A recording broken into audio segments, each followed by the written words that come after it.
Hello, ladies and gentlemen. Welcome to this. This is your PWME, that's Pro Wrestling.me, New Japan Pro Wrestling Best of Super Junior 23/2016 Night 2 review. I'll be covering the Block B matches from the show that happened 4 days ago, maybe 3 days ago, depending on where you are time zone wise. If you're watching this live, put in the comments, was this show a win? Was this show a loss? Was this show a tie? And what was your opinion on the matches? Again, the matches I watched and will be covering will be exclusively the Block matches. I will not be going over the other matches. However, I will read you the results, and these are the results. So you had Team Chaos, which is Rocky Romero, Yoshihashi, defeating David Finlay and Jay White. Juice Robinson, Shibata, Kushida, and the Funky Taguchi, defeating Kyle O'Reilly, Nakanishi, Matt Sydal, and Yuji Nagata. Bullet Club, Bad Luck Fale, Omega, and Takahashi defeated Captain New Japan, Kojima, and Yoshitatsu. And in the main event of the actual whole evening, you had Los Ingobernables, sorry, I sort of Japanese like it's my second language, Bushi, Evil, Sanada, Naito defeating Team Chaos, which is Gedo, Goto, Okada, and Ishii. So they are the results for the show. Now let's move on to Block B. Again, put in the comments what were your opinion on these matches. So it was May the 22nd. Our first block match, we had Tiger Mask versus Ricochet. Ricochet was the one half of the IWGP Junior Heavyweight Tag Team Champions, along with Matt Sydal. And the building that they're in, only floor seats, are available, like around the actual wrestling ring. However, I thought the building was very big and it looked very professional. I liked how they have a curtain for the heels to come out of, a curtain for the babyface to come out of. So just say one side, this is the heels, and you got the ring in the middle. And then on the left-hand side, you had the babyface entry. And I like that. I like that a lot. It just separates them and makes them actually feel like heels and actually makes them feel like babyfaces. Plus, on the New Japan World, which is how I watch this, there's only hard camera, no commentary. I'm going to be honest with you, lots of people don't like that. I, however, do. I'm a big fan of it, and I actually do. I like that a lot. So the match starts off with a handshake. Ricochet starts off some insane fast-paced offense until the more experienced Tiger Mask rolls out of the ring. Tiger Mask, out of all the veterans, and I'm saying that nicely. I'm not saying that to discredit or to discard the offense or anything of Tiger Mask. Out of all the legends that there is in New Japan, I think Tiger Mask is probably one of the best, and one that I actually look forward to watch, because I'm going to be honest with you, when I see like a Nakanishi or a Nagata or a Liger or someone along that extent, along those lines, I'm not as excited to when I see a Tiger Mask, because Tiger Mask, I think, can still deliver for his age. Tiger Mask, though, is the heel. He's portraying the heel anyway. He has the heel heat until Ricochet hits the comeback. He hits a bicycle kick and a running, standing, shooting star for 2. And if you actually look at Ricochet, he has improved so much in the past 2 to 3 years. I mean, back in, I'd say 2012, 2013, when he was doing Dragon Gate, Rev Pro, all this and that, he depended so much on that high fly. Now he is just a well-rounded pro wrestler. The guy's more charismatic now for sure. He still does exceptional and incredible high-flying offense, but he introduces strikes. He has that stronger style to him. He has a submission. He does more technical. Ricochet is coming round to be one of the best pro wrestlers on the planet, in my opinion. I love, though, how in New Japan, they always tease the finishers. So when they hit it, it means more like Ricochet went to the top. It looked like it's going to hit at 630 or 450 or shooting star. But every time Tiger Mask moved, so that when Ricochet does eventually hit it, it's going to mean more. Tiger Mask hits with a variation of an arm breaker until Ricochet gets to the ropes. Tiger Mask with a butterfly suplex off the top and a butterfly bomb. Ricochet then applies an octopus on the canvas to get the win. Really strange octopus. I'm used to seeing the octopus in the air, but Ricochet did it on the canvas. Again, proof he's no longer just a high flyer. He really is turning into a great all-round pro wrestler. Okay match, nothing special, nothing bad. Ricochet now with 2 points. Tiger Mask with 0 points. Good booking. I'm expecting Ricochet to be a really front runner in this tournament, maybe even that cheeky little dark horse that you don't see to actually win this thing. I mean, Block B, I was shocked with some of the points that we actually have so far. So I think Ricochet's a front runner at the moment in time. We have Block B, we had Jushin Liger versus Bobby Fish. Fish, obviously, the Ring of Honor television champion. And I'm going to let you in a little secret. Last week, I started watching the first ever episode of Nitro, because I'm thinking of, please put in the comments if you think this is a great idea. I'm thinking of doing a Monday Night War series every weekend. And listen up.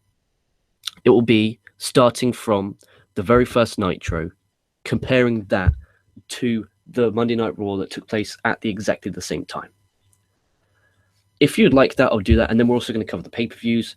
And we're going to call it like the Monday Night Wars. And I'm going to bring on guests, Wrestling Ranted one time, maybe Coco one time, maybe Booms, because everyone has the network. So it's easy and viable and easy access. And we'll just compare and contrast what's better, Monday Night Raw or Nitro. And we do it right until the very end. I think that could be a great series. We do, even though we have like news segments and we do reviews of current products, let's expand and get a different type of audience. Maybe there's an audience out there who only wants to hear classic reviews.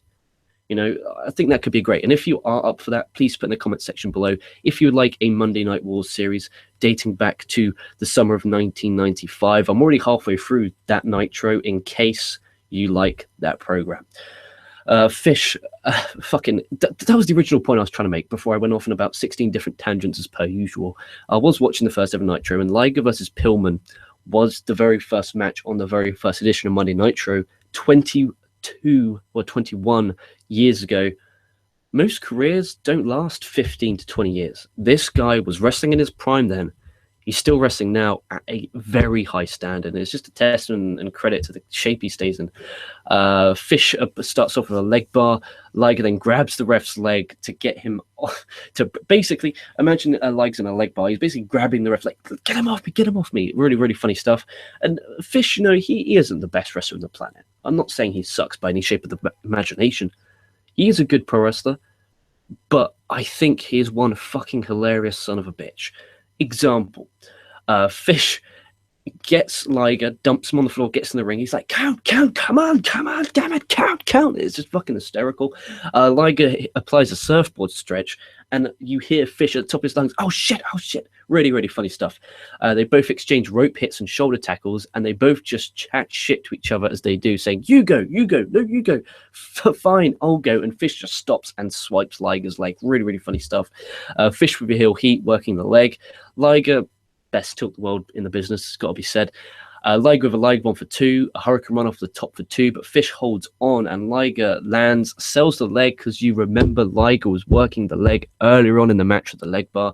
Really, really good psychology there. Fish applies another leg bar, but basically Liger stands up and with a free arm, hooks the leg and wins. I was shocked Liger won. I thought because Bobby Fish is now the TV champion, defeating one of the big dogs in New Japan Pro Wrestling in Ishii at the pay-per-view Global Wars a couple of weeks ago, I thought that they would treat him a bit better. I mean, I'm not saying that a loss to Liger is fucking destroying career-wise, but I thought Liger and Tiger Mask and Chase Owens would be at the bottom of the pack. I didn't picture them getting wins on even though Tiger Mask didn't get a win. I wasn't expecting Liger or Chase Owens to get wins in the opening days. I thought they would, get a win maybe night 4, night 6, night 8. They might get a cheeky win, maybe a roll-up win. And I know Liger got the roll-up win, so if you look at it from that aspect, they protecting Fish because they didn't have him lose cleanly. I don't mind. So Liger on 2 points, so Ricochet and Liger in the lead. Fish and Tiger Mask on 0 points. It was like a 2-star, 2.25-star match. Nothing special, just an entertaining professional wrestling match. Another Block B, we have Volador Jr. versus Beretta. Beretta comes out. He initializes into the crowd. He is the heel in this one. He walks up past Volador and just goes, I don't give a shit about Lucha Libre.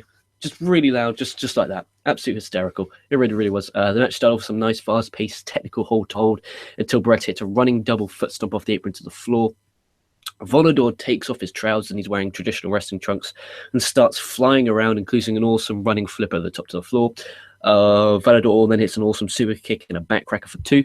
Crowd are a bit strange in this one because they like Beretta because obviously he's part of Roppongi Vice, which is a pretty over tag team in the IWGP Junior Heavyweight Division. But also at the same time, they like Volador from CMLL. So they kind of don't know who to go for here. Volador hits a moonsault off the top, but lands on his feet. And as he lands, Beretta kicks him in the head, hits a running knee for 2. Volador with a springboard moonsault to the floor. They exchange some nasty strikes. Volador with a super Frankenstein off the top, and Beretta hits the Dude Buster to get the win. Decent match. Shocked Beretta would get the win, though. I thought Volador would do well in this tournament. Early stages, yeah, I guess. So it's kind of hard to dissect who really is going to win from this point in time. But it was a good match. It was like a 2 3/4, maybe even a 3-star, depending on what mood you are in when you're watching this. I enjoyed it. I'm just shocked who's winning these. I really am shocked. It's strange booking, but then again, it's keeping you on the edge of your seat. You do not know who's going to win. It's not predictable, and I respect that. And it's only the day 1 or day 2. It doesn't really matter. Then in Block B, our final main event, well, it wasn't the main event, but was the main event of the block matches. You had Will Ospreay versus Chase Owens. This is Chaos versus Bullet Club. Will Ospreay and Chaos, Chase Owens and Bullet Club. I was rooting for my fellow Englishman, Will Ospreay, in this one to win. Not only to win, I'm rooting for him to win it all. Like, he looks pumped to be there. And it's just great to see Will Ospreay, how far he's come from where he was. Crowd into and behind Ospreay. Owens with a heel heat. Owens makes, this was really funny, okay? So, as I told you, there's rows. There was no barricades to separate. He makes a shitload of people in the front row move. It looks like he's going to absolutely launch him into the ring, into the stack of chairs, but he just stops, and just laughs, and just throws him back in the ring. I thought that was really funny. Owens with a slingshot codebreaker for 2. Ospreay has a springboard forearm like AJ Styles-esque one, and screams, "Cheerio, motherfucker," in mid-flight. I cracked up, really funny stuff. Ospreay with a handspring moonsault over the top to the floor. Ospreay goes for a springboard ace crusher, aka an RKO, but in midair, Owens super kicks him. It looked absolutely delicious, and then hits a package pile driver, spiking him on his head to get the win. I was shocked. I thought they brought Owens in to do the job. I did. I thought they brought Owens in to do the job for everyone. All due respect to Mr. Chase Owens, I thought Ospreay would be a contender here. And I know it's only night 2 here, but if Ricochet gets the win at the next night, he's on 4 points. Ospreay's still on 0. Unless obviously Ospreay gets the win and he'll be on 2. He now has to play Chase. Maybe that's what's going to happen. Maybe we're going to play Chase all the way up until the final with Ospreay. But the crowd were behind him. The crowd were into him. It was a 3-star match. Nothing wrong with it. I was just megally shocked with the outcome. I'm going to get some live comments if we have any. If not, I'm going to be one embarrassed motherfucker. I know it's a strange time. It's 3:15 p.m. And if you are not watching this live and you're watching this via YouTube magic, oh, we do. JPT Nitro. See, oh wow. When you guys are going to do a mock draft show live? That's from Ray Mustani. I don't know. It'll probably be closer to the time. Maybe me and Booms will do on Wednesday or Thursday before NXT. I would like a Monday Night Wars series, Ray Mustani. Awesome. Will you guys do SD reviews live starting July 19th? Yeah, I mean, I do SmackDown reviews anyway. So yeah, of course. Do you think Vince will buy TNA to get more wrestlers? No. Should they have 2 separate titles and call it Raw World Champion? No. They should have a WWE Championship and a World Heavyweight Championship like it used to be. How would the World Champion both shows work if he's on a feud? That's a good question. The way how I would do it is, just say, for instance, we're at Money in the Bank now.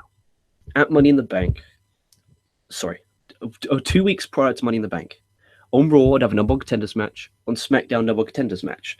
Then at Money in the Bank, you would have the number one contender from Raw face number one contender from SmackDown. The winner of that match at the pay-per-view next, which will be Battleground, they receive the World Championship. And then you continue to go down that route, continue. And obviously, apart from WrestleMania, where you have the winner of the Royal Rumble, etc. Or you do it like this. You have 2 world champions, world champion on Raw, world champion on SmackDown. That's the way I think they're going to do it. And that's the way I kind of hope they're going to do it. Some people are against that. I'm for it, because then if you have 2 world champions, you can kind of be a bit more lenient to who you have as a world champion. Like, say they're kind of nervous on putting Sami Zayn as the world champion because they don't know if he can draw. But because there's 2, they can kind of put, okay, if we put 1 world championship on a big guy like Big Match John, we can sacrifice the other belt to give it to someone new. And then you can build them up. Like, I honestly believe if it wasn't for the 2 world championships, I don't think Christian would have ever got the belt. I don't think Dolph Ziggler would have ever got the belt. I don't think Alberto Del Rio would have got the belt. So I think 2 belts is actually really beneficial for the company. And I hope they go down that route. And I'm actually really pumped on for the WWE at the moment. Are brand pay-per-views good or bad? I mean, I used to love brand pay-per-views. I did. And then when they used to combine and join, it really had a big fight feel to it. It really did. And that way, only the top matches from Raw and the top matches from SmackDown will get on the pay-per-view. And this way, if you do Raw pay-per-views, the lower mid-card guys who are in a rivalry, that match could actually make the pay-per-view, or at least be on the pre-show. But yeah, so I want that. Will there be a Lucha review? Yeah, it'll be tonight. Yeah, I think it should be tonight. Yeah, I don't know who's going to be on. I might not. I might be on. Booms might be on. Coco might be on. Who the fuck knows? Will two world champions lose value in the IC and US title? No. Because if you have, just for instance, say SmackDown, you have the World Championship and the Intercontinental Championship. The mid-carders go for the IC, the main go for the World, same as on Raw. I think that they could be treated just as well as they are now. Like, if you remember back in the day, they could really be a stepping stone. Like, if you rewatch it, Benoit went US then World. Cena went US then World. You know, Batista, IC World. Randy Orton, IC World. Like, that's how it used to work. And I think they should bring that stability back to the WWE, and at least with the brand extension. So you do IC Champ. You cannot win the World Championship unless you have an Intercontinental Championship run. So say Finn Balor gets drafted to SmackDown. And just say the IC Championship on SmackDown, he should have to go for that belt first before he even dreams of going for the world title. I think that needs to be brought back and really knuckled down upon when it comes to the WWE programming, because I don't like when people just jump to the main event scene. It really pisses me off. 3 likes, 0 dislikes. That's what we'd like to see, gentlemen. That's what we'd like to see. There we are. That's it from live comments. Thank you very much, Stanley, for your live comments as always. Next show, who the fuck knows what it'll be, but make sure you hit the subscribe button so you know when we are going live each and every single damn time. Make sure you check out ProWrestling.me or PWME, whatever the fuck you want to call it. Make sure you check out our merchandise. We have a new merchandise store via Redbubble. It's in the description box below, as well as our Patreon page, so please go to check both of them out. Also, in the description box, there's a link to Matteo CC YouTube and some link to some gimmick he sent. He's been making our graphics that we have for our titles and description gimmicks.